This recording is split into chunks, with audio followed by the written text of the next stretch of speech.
Oi meninas, tudo bem? Boa noite.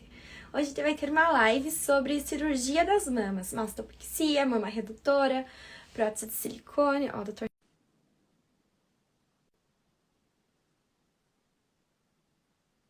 Um pedaço do meu pijama.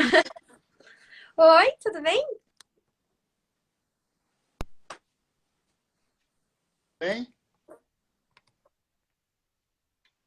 Tudo bem, e por aí, como estão as coisas?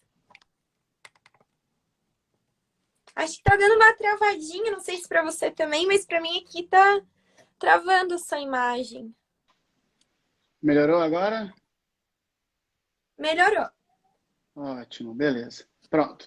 Agora eu tô pronto. E aí, me Tudo. conta, quais são os? Então, obrigada por ter aceito o convite para participar da live, né? Faz tempo já que a gente tá para marcar essa live. Não, Finalmente prazer. conseguimos.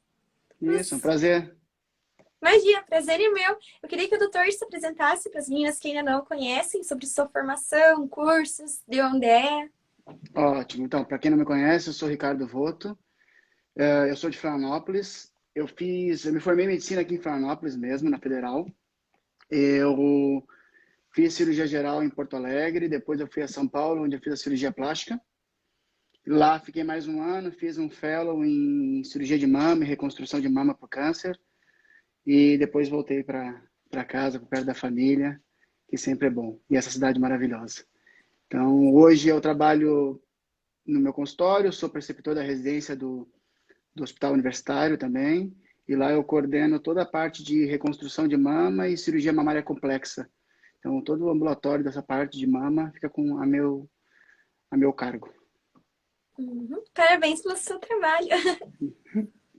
Ah, que é É, isso. eu vou dar início aqui às Vamos perguntas, lá. né? A primeira pergunta é sobre a mastopexia. Perguntaram se pode ser feita periareolar. Ok. Bom, pode.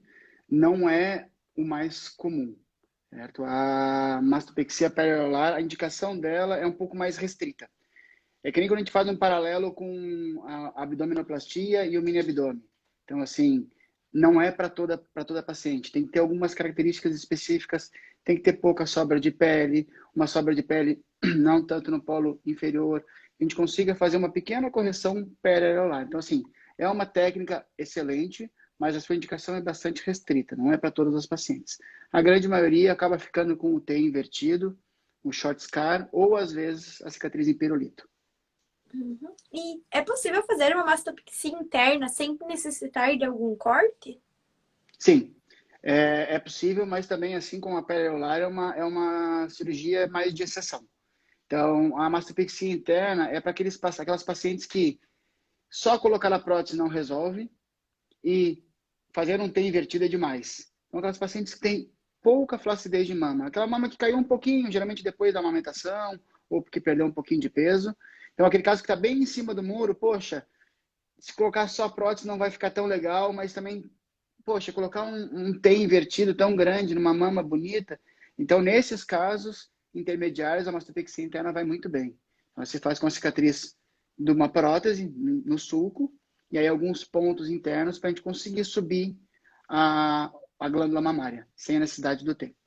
Uhum. É como se fosse um sutiã interno ou não tem nada Não, a é ver? diferente. É diferente. Sutiã interno é aquela sustentação que a gente faz na dobrinha da mama, no sulco. Geralmente em prótese mamária para a gente evitar, para manter o suco estável e evitar que a prótese caia, que a gente chama de bottoming out, que tem aquela descida da prótese em direção ao abdômen.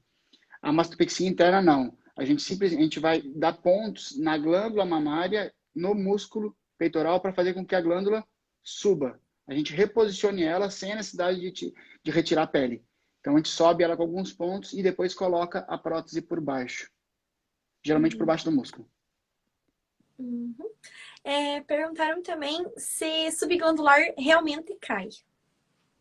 Na verdade, Maria, essa é a pergunta de US$ 1 milhão, né? Então, assim, na verdade, é isso que eu falo para meus pacientes. Nenhum resultado de cirurgia mamária é para sempre. Fato.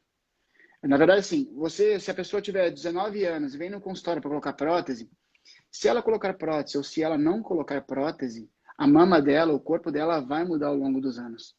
Ela vai engravidar, ela vai amamentar, ela vai envelhecer, a pele, a glândula mamária, a gordura do corpo dela vai mudar. com ou sem cirurgia mamária. Então, se a gente colocar uma prótese, se a gente fizer uma mastopexia, nenhum resultado é para sempre.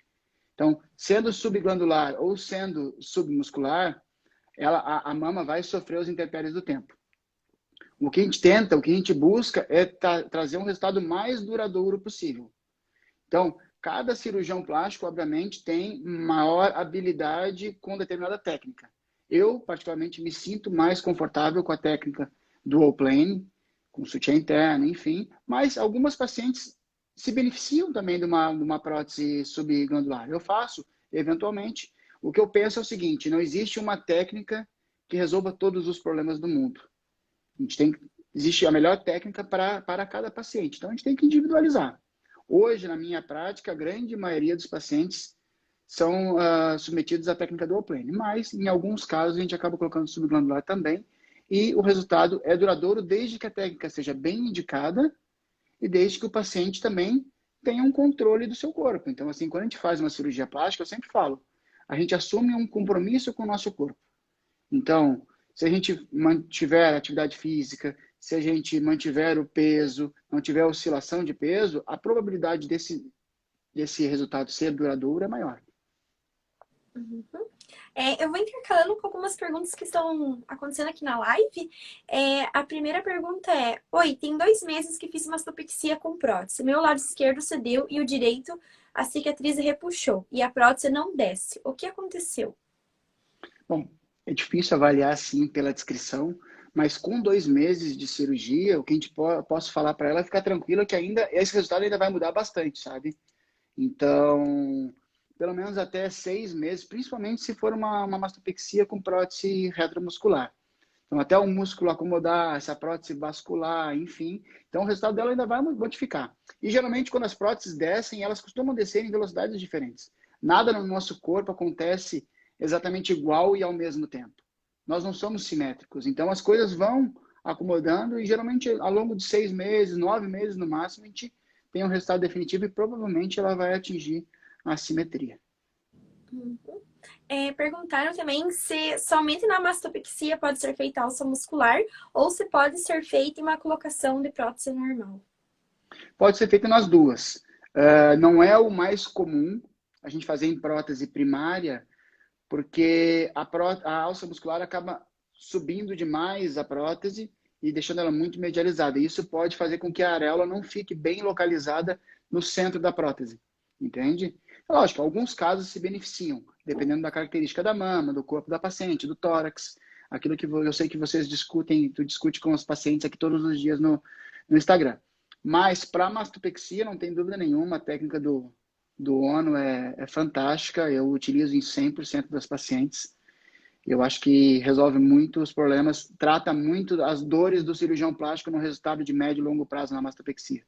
Acho que vai muito bem, sim. Mas pode ser utilizada nas duas, sim. Tanto na prótese quanto na mastopexia. Uhum. Perguntaram também quando é indicado colocar a prótese na mastopexia e quando não é indicado. Bom, quando é indicação absoluta, quando a paciente tem queda da mama e não tem volume de mama, tem só aquela pele murcha. Então, essa paciente ela precisa de uma prótese, por quê? Porque ela precisa repor volume. Ponto.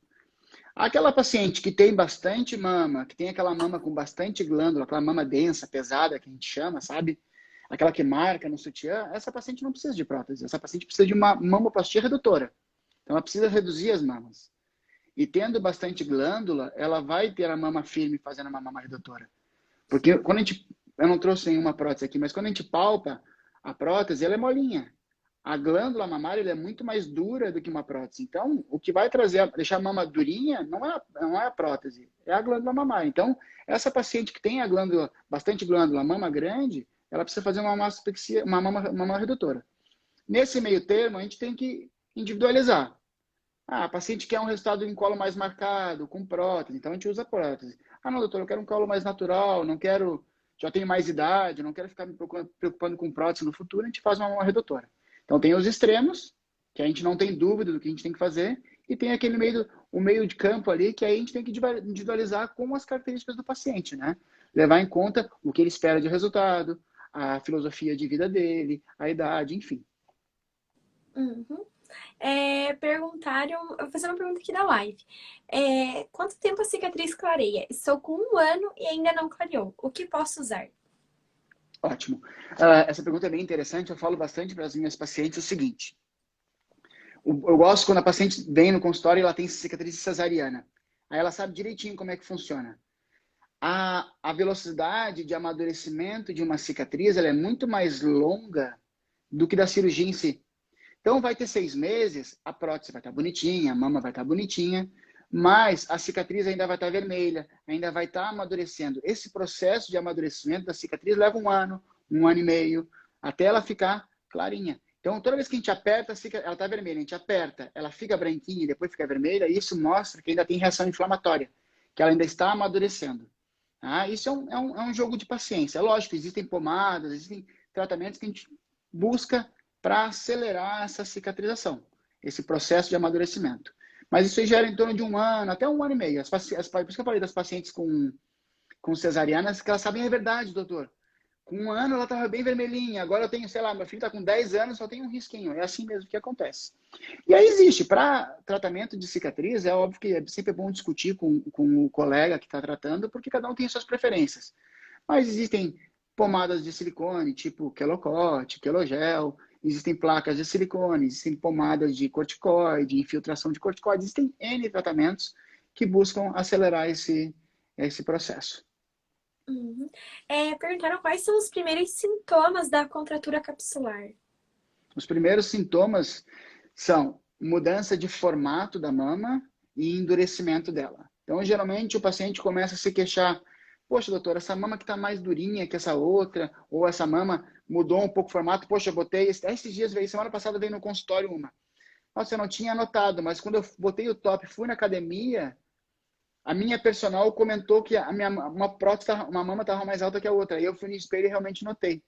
Então, geralmente é isso. E a contratura capsular é um processo que eu sempre falo para os pacientes que você não dorme com a mama macia e acorda com a mama dura. É um processo que vai acontecendo ao longo de meses e anos. Então, às vezes o paciente nem nota. Porque é que nem quando alguém de casa está emagrecendo e a gente não nota, porque a gente vê todos os dias. É uma pessoa que a gente Sim. fica alguns meses sem ver, nossa, então quando é uma coisa muito lenta e gradual, às vezes o paciente nem nota. Quem nota às vezes é o parceiro ou o próprio cirurgião plástico quando vai no exame físico. Vai fazer uma consulta de retorno, desculpa, e aí a gente acaba reparando. Então, geralmente os primeiros sintomas é endurecimento e alteração da forma da mama. A dor é mais tardio, é um grau mais avançado. Uhum. Perguntaram aqui como proceder em caso de cimastia após colocação das próteses. Bom, a cimastia cirúrgica pós-operatória, primeira coisa que a gente tem que avaliar, fazer uma avaliação, mas a primeira coisa que a gente tem que saber é se a prótese está em cima do músculo ou embaixo do músculo. Que é nisso que vai se basear o tratamento. É um tratamento complexo, é uma cirurgia complexa, porque a gente vai ter que refazer a anatomia. Porque a gente tem aqui nas mamas, se a prótese estiver em cima do músculo, a gente tem as aderências da glândula mamária no externo, nesse ossinho aqui do meio. E por baixo do músculo, o músculo peitoral se insere nesse osso e nas costelas. Quando a gente tem uma cimastia pós a cirurgia, é que de alguma maneira essa anatomia não foi respeitada. E aí esses ligamentos foram lesionados e a gente tem que refazer isso do ponto de vista cirúrgico. Geralmente, se a prótese está embaixo da glândula, subglandular, a gente acaba mudando para submuscular. E aí isso já por si só resolveria o problema. Enfim, existem várias táticas, várias técnicas para resolver o problema. Mas é uma cirurgia bastante complexa. Uhum. Perguntaram aqui também. Eu tive a doença de Mondor, pós-mastopexia, com prótese submuscular. Qual a vivência dele com esses casos? Bom, doença de Mondor, eu sempre brinco que é raro, mas acontece com muita frequência, entende? Porque, bom, como a gente tem o consultório basicamente, meu consultório é basicamente só cirurgia de mama, 80% mais ou menos, então a gente acaba vendo com uma certa frequência. Então, a trombofleebite superficial que acontece não é nada grave, às vezes assusta o paciente porque dói, aparece aquele cordão. O tratamento com calor local, anti-inflamatório e o tratamento, um acompanhamento com um fisioterapeuta no pós-operatório resolve completamente esse problema, sem maiores preocupações. Então, não é nada que assusta o paciente, mas não é nada grave que traga maior risco nem para a cirurgia, tampouco para a saúde do paciente. Uhum. Perguntaram se o doutor faz a prótese de recuperação em 24 horas. Sim, faço. Basicamente, 100% das minhas colocações de mamoplastia de aumento são 24 horas. Eu trabalho em conjunto com uma fisioterapeuta, então eu já oriento o paciente no pré-operatório. Então, essa paciente passa na consulta com o fisioterapeuta, já para educação, já para saber o que tem que ser feito, uma avaliação pré-operatória. E aí, no pós-operatório, assim que o paciente chega no quarto, a fisioterapeuta já vai lá para iniciar todo o protocolo para a recuperação em 24 horas. Aí a gente já sabe que as maravilhas. Então, eu sempre falo para os pacientes: existe a recuperação, entre aspas, tradicional e existe a recuperação em 24 horas. Eu não posso oferecer uma coisa para o meu paciente que eu julgue pior. Não faz sentido para mim, entende? Então, assim, se existe uma coisa que o paciente vai se recuperar bem, rápido, sem dor e com a mesma qualidade de vida, sem aquele negócio de ficar 30 dias sem mexer os braços, todo dolorido, tomando um monte de remédio, não faz sentido eu oferecer uma coisa pior para o paciente. Então, eu sempre tenho que buscar o que tem de melhor para esse paciente. Uhum. Perguntaram assim, a assimetria do pós é normal? Fiz a masto há 3 meses e prótese de silicone 400 ml. É normal tamanhos diferentes e alturas da mama? Sim, é normal. Como eu disse, Mari, assim como nosso corpo é assimétrico antes da cirurgia, ele reage de maneira assimétrica no pós-operatório. Então, as próteses elas podem descer de maneira assimétrica, o inchaço é assimétrico, o desinchar é assimétrico. Então, por isso que a gente fala, nem se preocupa com o resultado imediato. Agora, eu sei que quando a paciente opera, ela fica naquele negócio, ela vai para frente do espelho, é selfie toda hora, ela analisa cada milímetro da mama. Então, assim, cada centímetrozinho, milímetro faz diferença. É mais uma ansiedade do paciente, mas isso a gente sabe que isso resolve em 3 a 6 meses, é o tempo desse trauma cirúrgico passar e a paciente poder ter o resultado definitivo. Uhum. Perguntaram se é normal sentir choquinhos na cicatriz. Sim, é normal.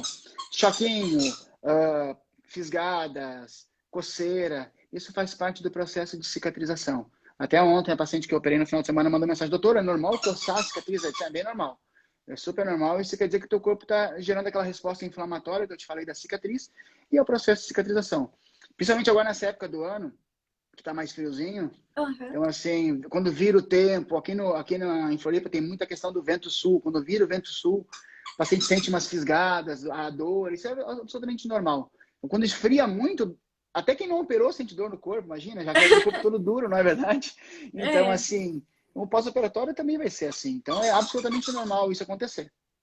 Uhum. Eu até 5 anos de prótese eu ainda sentia esses choquinhos fisgados. Daí depois não senti mais. Isso é bem comum, às vezes, até na região da areola também. Principalmente quando a paciente bota prótese muito grande, porque aí estica muito a pele, estica os nervos também. Então, no pós-operatório, a recuperação dos nervinhos, a reconexão deles leva alguns meses. Então, às vezes o paciente fala: doutor, estou com 4 meses de prótese e estou sentindo uns choquinhos, umas fisgadinhas na areola. É absolutamente normal. Faz parte do processo de recuperação. Uhum. Perguntaram como acabar com fibrose na mama. Fibrose na mama? Bom, nunca vi assim algo, não consegui entender direitinho o que ela quis dizer com isso, mas assim, imagino que seja um endurecimento, talvez algum nódulozinho pós uma lipoenxertia. Então, é exatamente o que a gente faz num quadro de lipoaspiração. É tratamento fisioterápico. Acho que a fisioterapia ajuda muito. Eu sou um fã da fisioterapia dentro da cirurgia plástica, no pós-operatório. Acho que ajuda muito. Então, o acompanhamento com o fisioterapeuta, ver direitinho qual é a causa dessa fibrose também, para a gente poder direcionar. Mas, basicamente é isso. Não tem muito segredo, não. Uhum. Perguntaram o que é a mama redutora em 2 tempos. Bom, mama redutora em 2 tempos. Geralmente, o mama redutora em 2 tempos é quando a paciente tem a mama muito grande e porque quer botar prótese. São coisas que não combinam. Uma redução muito extrema da mama e prótese. Então, a gente está associando 2 coisas que não combinam. Então, geralmente, quando o paciente, doutor, eu quero porque quero botar prótese. Então, tudo bem. Então, primeiro a gente vai reduzir a mama. Depois de 6 meses, a gente senta, conversa e aí faz a colocação da prótese. Termina em 2 tempos. Então, que a gente consegue diminuir os riscos de complicação. Ah, lógico, a grande maioria das pacientes que não tem mamas muito grandes, só tem a queda da mama, a gente faz a mastopexia em um tempo. Agora, quando a paciente tem a mama muito grande, muito densa, muito pesada, que a gente chama, mas ela quer prótese, a gente acaba fazendo em 2 tempos. O que acontece é que algumas pacientes reduzem a mama, gostam do resultado e desistem de colocar prótese depois. Uhum. Isso é bem E comum. pode ser necessário fazer mais uma masto nesses 2 tempos? Fazer mais de uma masto, né? 3, 4. Não, assim, ó, tipo, fez a mama a primeira masto, certo? Uhum. Aí depois de 6 meses, quando vai colocar a prótese, faz mais masto e mais a prótese. Ou não pode? Pode, Por causa... pode. Aí tem que avaliar, porque às vezes, assim, se é assim, a paciente tem uma queda muito grande da mama, muito extremo, então aí a gente sobe a mama um pouco, e aí depois, no segundo tempo, a gente sobe mais um pouquinho e coloca a prótese, faz mais um ajustezinho de pele. Então, agora, na primeira cirurgia, entre aspas, seria uma cirurgia mais higiênica, para reduzir a mama sem muitos riscos. Então, a gente faz um primeiro passo, reduz a mama, deixa a pele mais soltinha, diminui, faz uma cirurgia sem riscos, depois bota a prótese, tira mais, se sobrar mais um pouquinho de pele, tira mais um pouquinho de pele, sobe mais um pouquinho a areola. Sim, é possível. Não, meu A cachorro. Mônica... Eu não sabia se era bebê ou se era cachorro, então é Não, é o cachorrinho. meu cachorro aqui. Eu tenho um filhotinho, ele tá. Aí quando a gente entra no celular, uma coisa assim, ele quer ficar em volta aqui. Ah, pelo barulhinho, né, Dê? Tá mordendo Isso, ele uma tava aqui, eu bolinha. tô só com o pé, jogando ele para um lado e para o outro aqui, distraindo. E que raça que é? É um linguicinha de pelo duro. Ah, que bonitinho! Ele é pequenininho ainda, então aí, como eu tô sozinho aqui agora, aí ele fica querendo atenção. Aí eu E fico me esses são bem distraindo. atiçadinhos mesmo, são bem São, isso que eu bagunceiros. passei. Eu cheguei em casa hoje um pouco mais cedo, eu consegui passear com ele, mas aí tá aqui a 1000 por hora. Mas a gente vai tocando. Vamos É, virando aqui. a Mônica perguntou assim: não tenho pele, sou magra e não quero silicone marcado. Qual a melhor técnica para um resultado mais natural? Bom, como eu falei, assim, dentro de próteses de silicone, a gente consegue ter resultados completamente diferentes. Então, assim, dependendo do tamanho da base da prótese que a gente usa, dependendo da projeção. Então, assim, é possível ter resultados naturais com prótese de silicone? Claro que sim, sem dúvida nenhuma. Então, a gente usa uma prótese com uma projeção um pouquinho menor, associa com enxerto de gordura, bota a prótese em dual plane, que aí o músculo peitoral vai dar melhorar essa transição no colo, sem aquele efeito bola. Então, assim, eu sempre conto para as pacientes que têm medo do efeito bola. Eu tenho uma paciente minha que é modelo, ela tem 30 anos e ela sempre quis colocar prótese porque não tinha nada de mama. E ela tinha muito medo porque isso poderia impactar na profissão Desculpa. dela, porque ela é modelo fotográfica, né? Então, assim, cara, então aí a gente fez simulação no Crisares, conversou, a gente fez exatamente isso, enxerto de gordura, uma prótese pequena, sem muita projeção, e o resultado ficou absolutamente natural. Ela fala, doutor, eu bato foto, as pessoas, nem os fotógrafos não sabem que eu tenho prótese. Então, assim, ela ficou muito satisfeita. Então, com relação a isso, é absolutamente normal e possível, assim, pode ficar bem tranquila. Né? Mas é lógico, isso depende muito de uma conversa muito aberta e muito franca com o cirurgião plástico dela. Porque às vezes os pacientes falam, doutor, eu quero uma coisa bem natural. Aí a gente fala, como é que é o natural? Doutor, bem grande, assim, bem marcado aqui em cima. Não, isso não é natural. Né? Às vezes tem medo de admitir que não quer um resultado, quer um resultado artificial. E aí fala, doutor, não, tem que ser franco, tem que falar, doutor, eu quero isso. Eu acho que na relação do médico e paciente a gente tem que ser franco. Eu brinco que é como um casamento, sim, um relacionamento. Então, o paciente tem que bater a real e o cirurgião tem que bater a real. Às vezes o paciente quer uma coisa que a gente não consegue alcançar. Aí eu falo, infelizmente eu não sou o cirurgião adequado para a sua cirurgia. Você quer uma coisa que eu, tecnicamente, eu não consigo alcançar. Talvez algum colega consiga. E da mesma forma, o oposto. Então o paciente tem que falar o que ele quer para a gente poder... A gente precisa estar falando a mesma língua. Se eu estiver pensando em maçã e o paciente pensando em banana, não vai dar certo. A gente precisa estar vibrando a mesma frequência para poder atingir o resultado que ela espera. Ficar todo mundo feliz. Perguntaram como acontece a necrose da areola e como tratar ela. Ok, bom. A necrose de areola, a necrose é a morte da pele. Então, assim, quando não chega sangue por algum motivo, aquela pele morre. Pode ser a areola, pode ser a pele da mama, qualquer parte do corpo. Então, assim, quando a gente tem a necrose de areola, ou foi por quê? Porque houve uma lesão das artérias que levam do sangue para a areola, ou alguma lesão nas veias que tiram o sangue daquela região, que drenam o sangue dali. Em prótese primária, mamoplastia de aumento, isso é muito difícil de acontecer. Geralmente, quando acontece, acontece nas mastopexias, com prótese. E geralmente acontece nas cirurgias secundárias, aquelas pacientes que já fizeram uma mastopexia e estão fazendo uma outra mastopexia, porque aí a cirurgia já foi mexida, já tem cicatriz, a vascularização, o sangue já está diferente, os vasos estão diferentes.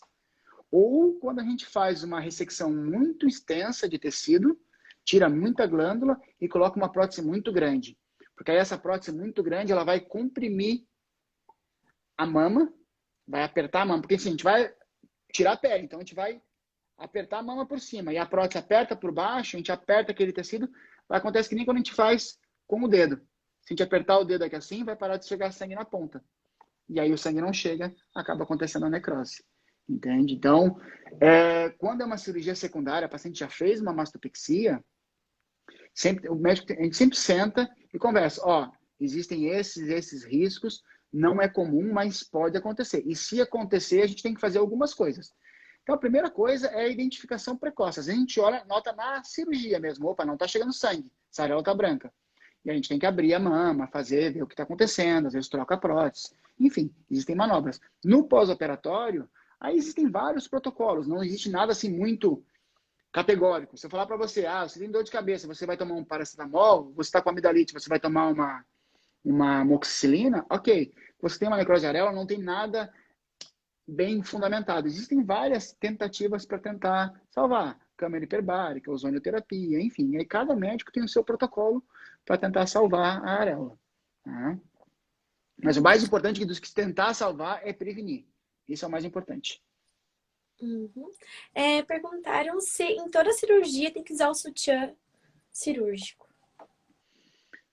Confesso que eu uso em boa parte das cirurgias. Na prótese de mama eu libero bem rapidinho. Assim, com 1, 2 semanas eu já troco por um top de academia ou um sutiã sem costura, tipo Calvin Klein, essas coisas assim, que deixa o paciente a mama mais firmezinha, sem o balançar, e o paciente fica mais confortável. O que acontece que a gente vê que às vezes o paciente na primeira semana quer matar a gente por estar usando o sutiã, e aí a gente libera com 1 mês, o paciente vem com 3 meses de pós-operatório usando o sutiã. Doutor, dá muita segurança, parece que se eu tirar a mama vai despencar. Então isso acontece bem comum, assim. Mas eu, via de regra, a mastopexia é 30 dias de sutiã e prótese de mama, geralmente 2 semanas, depois já troca por um sutiã sem costura. Uhum. Aqui fizeram uma perguntinha, ela pediu para eu fazer, ela até comentou para perguntar mesmo, sobre lipoescultura e abdominoplastia. Ela falou que hoje faz 50 dias de lipoescultura, abdominoplastia e prótese. Ela sente uma ardência que está deixando louco 24 horas por dia. Ardência onde será, meu Deus? Ardência é um sintoma bem comum em pacientes com pós-lipoaspiração. Então, assim, como ela fez muitas cirurgias, e eu não sei exatamente aonde que é a ardência, mas assim, o sintoma de ardência é bem comum após a lipoaspiração. Não sei se ela usou taping, se ela não usou taping, se ela usou laser, alguma coisa assim. Tá? Mas é bem comum. Pode ser pelo trauma cirúrgico mesmo, às vezes pode ser porque tem algum pequeno seroma no local, um inchaço um pouco maior, e aí o tratamento fisioterápico também pode ajudar. Às vezes uma punção, enfim. Então é uma pergunta um pouco mais ampla, eu não sei exatamente, mas geralmente provavelmente pela lipoaspiração. E aí, geralmente, os pacientes que tomam a medicação acabam ficando confortáveis. Lógico, tomou tudo e continua com dor, aí é melhor procurar o médico, o cirurgião dela, porque a gente pode estar diante de uma complicação e precisa agir de forma rápida. Né? Uhum. Perguntaram quanto tempo demora para a prótese ficar molinha. Para a prótese ficar molinha, ok. Em torno de 1 mês, assim, o que acontece? Quando a gente faz uma mamoplastia de aumento, aquele negócio, eu sempre falo para o paciente, você vai sair da cirurgia com a mama aqui em cima, a mama é gigante, a prótese aqui em cima, você vai querer me matar. Porque foi exatamente o que a gente não combinou. E aí depois, com o tempo, vai desinchando. Geralmente assim, com 48 horas, a gente chega no 100% de inchaço após uma cirurgia, que é a resposta ao trauma. No primeiro mês, em torno de 80% desse inchaço vai embora. Então ela já vai ter um pouco do resultado, já vai conseguir ver bastante coisa. Aquele inchaço fino, aqueles últimos 20%, 15%, vão desaparecer nos próximos 2 a 3 meses. Então, para a mama ficar bem soltinha, bem molinha, com consistência esperado em torno de 3 meses. Uhum. Perguntaram assim: coloquei silicone há 4 meses e a areola às vezes fica vermelha ao redor. É normal? Fiz mastopexia e sempre que ocorre é nas duas, geralmente quando faço muito esforço. Assim, porque exatamente o que ela está se queixando é daquela cicatriz vermelhinha, por causa da reação inflamatória. Então, óbvio, se a gente tem uma cicatriz, tem reação inflamatória, a gente faz alguma atividade física, alguma coisa que desenvolva vasodilatação, a gente vai suar, vai vasodilatar, o rosto fica vermelho, tudo fica vermelho, aquela cicatriz vai ficar mais vermelha. Isso pode acontecer durante o banho também. Isso é bem comum, bem normal. Nada a se preocupar com relação a isso. Uhum. Perguntaram se em masto é preciso usar dreno. Eu não uso, tá? Mas é uma questão pessoal minha. Eu sei que tem colegas que usam, não existe certo ou errado, e aquele negócio, existe que o colega se sente mais confortável. Via de regra, não uso só para casos de desplante, assim, alguns casos específicos, aí sim, reconstrução de mama, com certeza, mas para casos de mastopexia simples, com prótese ou sem prótese, não uso, não. Uhum. Perguntaram assim: somente enxerto de gordura na mama pequena pode criar fibrose ou ficar irregular? Pode, claro. Por isso que a gente tem que ter, a primeira coisa é ter a técnica correta, né? Para poder fazer o enxerto. Então, não fazer enxerto em bolsa, enfim, tem vários detalhes técnicos para serem respeitados. E outra coisa importante, a gente precisa respeitar o volume de enxerto que a gente pode colocar numa mama. Então, assim, quanto menos, se você tem pouquinha mama, você tem pouquinho tecido de gordura. Então, você não pode colocar muita gordura, porque eu sempre falo para os pacientes assim, ó, imagina que a gente tem um vaso com terra adubada, bem bonitinha. A gente plantar uma sementinha, a chance daquela sementinha vingar é muito grande. Agora, se eu pegar o mesmo vaso e eu colocar nele 1.000 sementes, provavelmente todas vão morrer. Por quê? Porque não vai ter nutriente, não vai ter água para todas, uma vai competir com a outra e todas vão morrer. O enxerto de gordura funciona da mesma maneira. A gente sempre fala, reabsorve em torno de 30%. E aí os pacientes falam, não, doutor, então bota 130% para ficar 100%. Não é assim. Porque a gente tem que respeitar esse limite da mama, porque se a gente colocar mais do que aquela mama tem capacidade de integrar a gordura, aumenta o risco de complicação. Que aí são os cistos oleosos, a esteatonecrose, que são os nódulozinhos de necrose de gordura, que aí são essas irregularidades, esses nódulos palpáveis que os pacientes sentem após a lipoenxertia. Então, a gente tem que respeitar a técnica e os limites do paciente. Uhum. O doutor já falou, né, que você faz a técnica dual plane. Poderia explicar mais ou menos, assim, de forma didática, o que é o dual plane? Ok, vamos lá.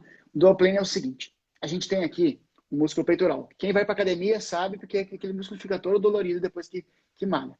Ele nasce aqui no ombro e ele vem como um leque nessa região lateral e aqui embaixo na dobrinha da mama. Quando a gente solta quando a gente vai fazer o dual plane, a gente solta todo o músculo nessa região mais inferior. E aí a prótese vai ficar coberta parcialmente pelo músculo, nessa parte mais de cima, e parcialmente coberta pela glândula na parte mais inferior e lateral da mama, na dobrinha lateral da mama. Tá? Então, a gente solta o músculo embaixo e o dual plane ele serve principalmente para a gente poder cobrir essa parte superior da prótese. Naquelas pacientes que são muito magrinhas, eu sempre falo para elas assim, ó, quando a gente pega uma prótese na mão, a gente vê que ela tem umas dobrinhas, ela não é uma bexiga completamente cheia. Tem foto no Instagram, isso é muito fácil de ver, ela tem umas dobrinhas. Quando o paciente é bem magrinha, não tem quase nada de mama, se a gente colocar a prótese por baixo da glândula, é como se eu estivesse colocando um lençol por cima dessa prótese. E aí todas essas dobrinhas podem ficar visíveis. Tá? Quando eu coloco por baixo do músculo, o músculo é um pouco mais espesso, ao invés de colocar um lençol, é como se eu estivesse colocando um edredom. E aí a gente consegue disfarçar todas essas dobrinhas da prótese nesse polo superior. Entende? Por isso que a gente usa o dual plane. Uhum. Perguntaram assim: recomenda fazer a cirurgia de prótese em clínica ou hospital por conta da UTI? A cirurgia de prótese é uma cirurgia rápida, de baixo risco cirúrgico. Então, pode ser feita eu faço em hospital, né? Mas se for uma clínica que tenha alvará, que tenha todo o suporte cirúrgico, todas as licenças, não tem problema algum, tá? Eu faço em hospital porque eu me sinto mais seguro, com suporte, tanto de pré e pós-operatório, se tiver alguma complicação. A gente consegue trabalhar de uma forma mais tranquila, tá? Mas pode sim. Uhum. Queria mandar um abraço aí pro meu amigo, eu sou hater dele, o Carlão, tá assistindo nossa live. Carlão Acho que tá o aí? topete, ele falou ali, belo topete, acho que o topete deve ser o seu, né? Carlão é foda. É Não, o uma pessoal fica falando do figura. meu tupete, isso aí é inveja da oposição, entende? Acho, ele tá precisando de um transplante capilar já. É, a galera fica aí com inveja do meu cabelo, aí acontece isso. Aqui, tem uma pergunta. A técnica do Allplane tem recuperação rápida com prótese de 400 ml? Bom, assim, na minha realidade, nas minhas mãos, não é o meu usual prótese de 400 ml. É o meu perfil de trabalho e o meu perfil de pacientes. Então, assim, o meu número de próteses é 250, 275, são próteses menores, tá? Porque eu acho que a gente consegue resultados melhores, resultados mais duradouros e com menos complicações. É possível? É, tá? Não é a regra. Até porque uma prótese muito grande, é mais difícil a gente conseguir acoplar ela dentro do espaço embaixo do músculo. Entende? Mais vai esticar o músculo, mais vai esticar a pele, mais risco de dor e outras complicações. Mas é possível, sim. Não é o tamanho da prótese não é uma contraindicação para recuperação rápida. Só não é a Uhum. minha realidade de paciente. Uhum. Perguntaram se é possível fazer lipoabdominoplastia mais mastopexia na mesma cirurgia. Sim, eu faço. Desde que o paciente tenha uma boa condição de saúde, né, um pré-operatório bem feito, sem nenhum problema não controlado de saúde. E eu faço sim porque eu trabalho em equipe. Então, sempre, nessas cirurgias combinadas, sempre opero eu, mais um cirurgião plástico, às vezes até mais dois cirurgiões plásticos. E aí a gente consegue fazer essa cirurgia em 4 horas e meia, 5 horas. O certo é que a gente não deve passar de 6 horas de cirurgia, né? Porque a gente sabe que a partir de 6 horas, o risco de complicação começa a aumentar muito. Risco de trombose, de atelectase, enfim. Então, qualquer combinação até 6 horas é segura e possível de ser feita. Uhum. Perguntaram se a prótese submuscular demora para encaixar. Demora um pouquinho mais. Então, assim, a prótese subglandular geralmente sai da cirurgia já bonitinha. No dia seguinte, a paciente já está feliz. A submuscular, não. Por quê? Porque Desculpa. o músculo peitoral, ele é um músculo espesso, um músculo forte. Então, ele vai achatar inicialmente a prótese contra o tórax. Então, no início, a prótese fica mais alta, a mama tende a ficar um pouquinho mais quadrada. Então, leva um tempinho mais para a gente chegar num resultado adequado, um resultado, uma mama bonitinha. Tá? Mas nada de outro mundo também. Uhum. Perguntaram em prótese de mama simples quanto tempo depois pode voltar a fazer de exercício físico. Prótese de mama simples, exercício físico, depende do exercício físico, né? Assim, pode ser uma caminhadinha no calçadão da praia, opa, esqueci uma coisa, né? Ou um crossfit, entende? Assim, para atividades leves, assim, uma caminhadinha no calçadão, uma esteira, isso eu já libero já na primeira semana, que eu acho que o paciente tem que se movimentar.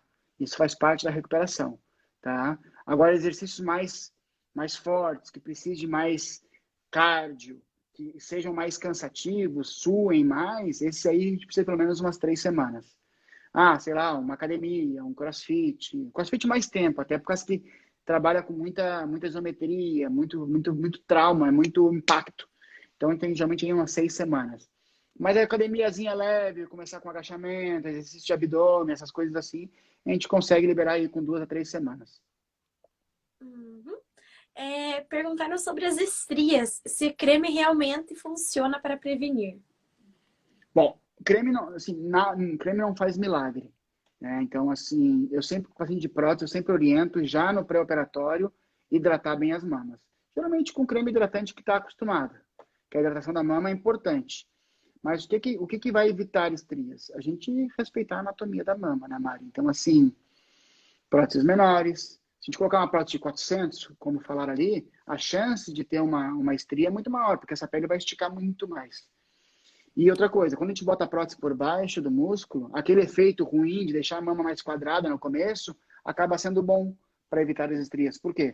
Porque o músculo vai segurar a prótese, ele vai comprimir a prótese. Então, ele vai diminuir um pouco da pressão da prótese na pele. Então, essa distensão da pele ela é um pouco mais devagar, um pouco mais lenta. Porque o que faz a estria é quando a pele estica muito rápido. E aí ela acaba rasgando as fibras do colágeno e acaba formando a estria. Então, à medida que vai devagarinho, essa pele vai esticando, ela vai acomodando, vai acostumando, e aí a chance de ter estrias é menor. E óbvio, próteses menores, menos chance de estrias. Uhum. Perguntaram se existe algum segredo, alguma fórmula milagrosa para ter uma cicatriz perfeita. Bom, essa pergunta não é nem de US$ 1 milhão, essa é de US$ 1 bilhão, isso aí. O dia que alguém descobrir, pode aposentar. Então, assim, eu sempre falo assim, ó, se a qualidade da cicatriz dependesse só de mim, eu ficaria muito mais feliz. Porque eu e qualquer colega, nós temos cicatrizes de qualidade fantástica, mas também nós temos cicatrizes de qualidade ruim. E é o mesmo cirurgião, com o mesmo material, com o mesmo fio, tudo. O problema é que a qualidade de uma cicatriz depende de centenas de fatores e alguns a gente não consegue controlar. Entende? Que é a qualidade da pele, a genética do paciente, a espessura da derme. Então, tem vários outros detalhes. A região do corpo, claro, também é importante. Então, assim, tem vários detalhes que fogem do nosso controle. Então, a gente sabe que pacientes que já têm estria, pacientes que emagreceram muito, entende? Pacientes de origem asiática, são pacientes que tendem a ter cicatrizes piores. É uma regra? Claro que não. Então, assim, a gente consegue controlar alguns fatores usando a técnica correta, o fio correto, enfim, mas tem alguns que, infelizmente, fogem do nosso controle, né? Então, os pacientes acham que às vezes vão passar algum creme ou vão usar cola cirúrgica e a cicatriz vai ficar perfeita. Não, não dá para garantir. Uhum. Tem como... Ah, não, aqui é só... Mas é uma perguntinha, eu vou fazer já que eu comecei a ler. Só que não é relacionado à mama. Tem como corrigir só a cesárea? A minha ficou escura e funda de um lado. Claro, qualquer tipo de cicatriz ela é passível de correção. Então, tanto com tratamentos não cirúrgicos, a gente, dependendo da característica, da alteração, a gente pode tentar placa de silicone, pomada de corticoide, injeção de corticoide, laser, microagulhamento, existem N tratamentos. Um deles é a correção cirúrgica. Às vezes o paciente, a cicatriz é um pouquinho mais larga, ou às vezes a cicatriz da cesárea está um pouquinho mais torta. E sim, uma cirurgia relativamente simples, retira aquela cicatriz, às vezes até com anestesia local, e faz uma nova cicatriz, sem problema nenhum. Uhum. Perguntaram assim, só por curiosidade, o que é o funil de Keller? Ouvi um doutor dizer sobre que é bom, mas nem todos usam. Ok. Eu uso o funil, não o de Keller, porque o de Keller está fora do mercado, a gente não tem aqui no Brasil. Mas é o funil de introdução de prótese. O que acontece? Deixa eu pegar uma folha aqui. É como se fosse um funil de confeiteiro. Assim, ó. Então, o que acontece? Ele tem dentro uma substância com ácido hialurônico, enfim, algumas coisas que deixam esse interior escorregadio. E aí a gente coloca a prótese aqui dentro, sem contato, joga dentro da embalagem direto aqui para dentro, e a gente aperta essa porção aqui, e a prótese entra direto na mama sem contato. Então, a prótese não tem contato nem com a luva do cirurgião, não tem contato com a pele do paciente. Então, diminui muito a contaminação da prótese. E diminuindo a contaminação da prótese, a gente acaba diminuindo. A gente consegue fazer uma cicatriz menor, hoje em dia 2,5 cm, 3 centímetros para colocar uma prótese, e diminui os riscos de contratura capsular, que foi aquilo que a gente comentou antes, no começo da live. Entende? Então, sim, facilita bastante o serviço do cirurgião e o benefício do paciente é bem importante. Por isso que eu uso. Uhum. Perguntaram ali quanto tempo demora para voltar a sensibilidade das mamas após a Depende do prótese de tipo de... silicone. Para as próteses de silicone, geralmente em torno de 4 a 6 meses. Que foi aquilo que eu te expliquei, Mari. Assim, quando a gente bota, às vezes estica demais a pele, quando a gente estica a pele, estica a glândula, esticam os nervos também. Então, às vezes, os nervinhos, eles levam um tempo maior, a cicatrização do nervo é muito mais longa do que de qualquer outra ferida. Então, 4 a 6 meses, mais ou menos. Às vezes acontece do paciente não perder a sensibilidade, ter um excesso de sensibilidade. Às vezes fala, doutor, eu botei a prótese nos primeiros meses, só de encostar a camiseta já dava um negócio, dava uma agonia. E isso depois com o tempo passa. Uhum. Perguntaram aqui, quando é indicado prótese pela areola, qual a vantagem ou desvantagem dessa técnica? Daí eu só vou Ok, fazer a última pergunta da Aline e vou terminar nossa live, que eu tenho medo de acontecer que nem ontem, que travou e eu perdi a live. Eu vou ter que tranquilo. refazer, porque o conteúdo também era muito interessante, sabe? Então eu tô tendo Não, esse tranquilo. cuidado. E a live vai ficar salva, tá bom, meninas? Aqui perguntaram. Eu vou reler, né? Quando é indicado prótese pela areola, qual a vantagem ou desvantagem dessa técnica? Tá, ok. Bom, via de regra, não uso essa técnica por alguns motivos. Primeiro deles, quando a gente faz um corte pela areola, a gente tem um maior risco de diminuir a sensibilidade da região da areola. Outra, para colocar a prótese pela areola, a gente tem que entrar no meio da glândula mamária e colocar a prótese por ali. Isso vai fazer com que a prótese passe pela glândula, aumentando o risco de contaminação da prótese, que foi uma coisa que a gente falou. A gente diminuiu o máximo possível o contato da prótese com qualquer outro local que não seja o espaço onde ela vai ficar. Tá? E outra coisa importante, se a cicatriz não ficar boa nessa região, vai ficar uma cicatriz na areola e acaba ficando desagradável. Então, aumenta o risco de infecção, risco de contratura capsular. Então, via de regra, a gente não coloca. Existem casos mais extremos, às vezes uma mama tuberosa, às vezes uma própria mastopexia, que foi uma mastopexia periareolar, alguma coisa assim, aí sim. Mas assim, mamoplastia de aumento, prótese de silicone, via de regra, cicatriz de 2,5 cm, 3 centímetros na dobrinha da mama, por baixo, sem contaminação, sem risco de contaminação, de contratura capsular, enfim, reduz muito esse risco. Bem mais tranquilo. Uhum. Qual o protocolo. Nossa, falei errado. Qual o protocolo caso a paciente tenha rejeição à prótese? Bom, a rejeição à prótese é uma coisa extremamente rara. Geralmente o que os pacientes falam e acabam linkando com rejeição é com a contratura capsular. Então aí a gente tem que avaliar o paciente para ver onde é. Geralmente essa prótese, o mais comum, a prótese está embaixo da glândula, subglandular. Então a primeira coisa que tem que ser feita é tirar a prótese, tirar a cápsula e colocar a prótese por baixo do músculo. Então, às vezes a prótese está por baixo do músculo, aí a gente pode botar por cima do músculo, ou tirar a cápsula, trocar a prótese, botar uma prótese lisa, enfim. Ou às vezes a paciente, em último caso, a paciente já fez inúmeras contraturas capsulares. Uma última alternativa é o uso de uma matriz dérmica, que é uma coisa que a gente usa muito mais em reconstrução de mama, mas é um artifício que é caro, mas que reduz bastante o índice de contratura capsular. Enfim, o protocolo é extremamente amplo e depende muito das características de cada caso. Tá? Mas existe alternativa, assim, não precisa se desesperar achando que é o fim do mundo, que vai ter que ficar sem prótese, não. Uhum. Então é isso, quero agradecer a todo mundo que participou da live, as meninas que enviaram as perguntas antes, quem participou agora. Obrigada, doutor, também pela live, adorei, conteúdo muito rico, né? Bastante informações interessantes. Obrigado, Mário, pelo convite. É um prazer. Sempre à disposição. Quando quiserem, é só contar comigo. É isso, então a live vai ficar salva e depois eu também vou colocar no YouTube. Boa noite a todos. Tchau! Tchau, tchau. Até mais.